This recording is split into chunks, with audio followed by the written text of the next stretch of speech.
Yeah, I know. It's just water, right? In this video, we're gonna be talking about the most important thing when installing PPF or even that window tint. And that's gonna be your guys' water ratio.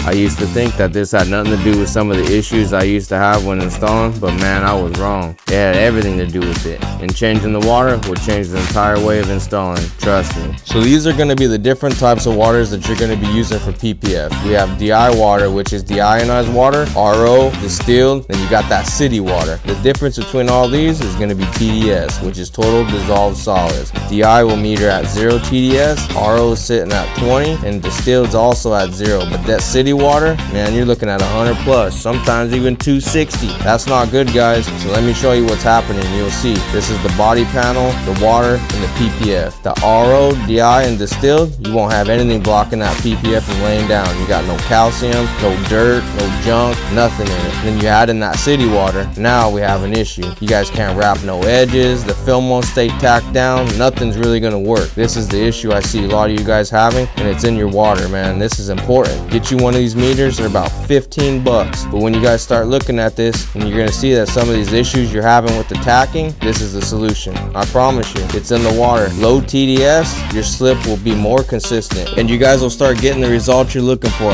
This is another reason why people add alcohol into it. I personally don't use alcohol, and I don't recommend it as it's an adhesive killer. So if you can, let's try to switch you guys over to DI or RO or even distilled water. This will be the game changer you need. And if you guys don't have one of these systems, just head on down to that grocery store and you can get you some distilled water. I know some of you guys be seeing me roll these edges right away, or how fast I can tack my corners, but it's because I'm using this DI RO water system. Some of you guys are having issues wrapping edges and stuff, and it'll always fall back on that water you're using. I know I didn't think this was an issue, but man, it changed everything for me. Okay, now this is the water that we use. This is the RO and DI setup. We have it like this because we be washing cars with it, but if you ain't, you could use the DI setup also, which would be a little bit cheaper for you, but you're gonna be changing out these filters a little more. So it's smarter to have a DI and RO setup with an 80-gallon tank, so we have this water ready to go. Having it like this is gonna be more efficient in the end, so you won't be changing out these filters for like a few years. But you guys need to give it a chance, man. Go get some water or even that distilled from the store. This simple change is gonna do so much for you guys. But some of you gonna call me a liar, and that's cool. But keep in mind, your slip off, your film gonna fight you. Your tack is off, your edge is gonna fight you. But you master this water and the film starts working with you, not against you. Count me out if you want, but in the end, it's just gonna be bad math. Hope this video helps a lot of you guys out. I'm Anthony Magana, and you can follow me on IG at PPF_Tony for more tips, tricks, and my advanced techniques.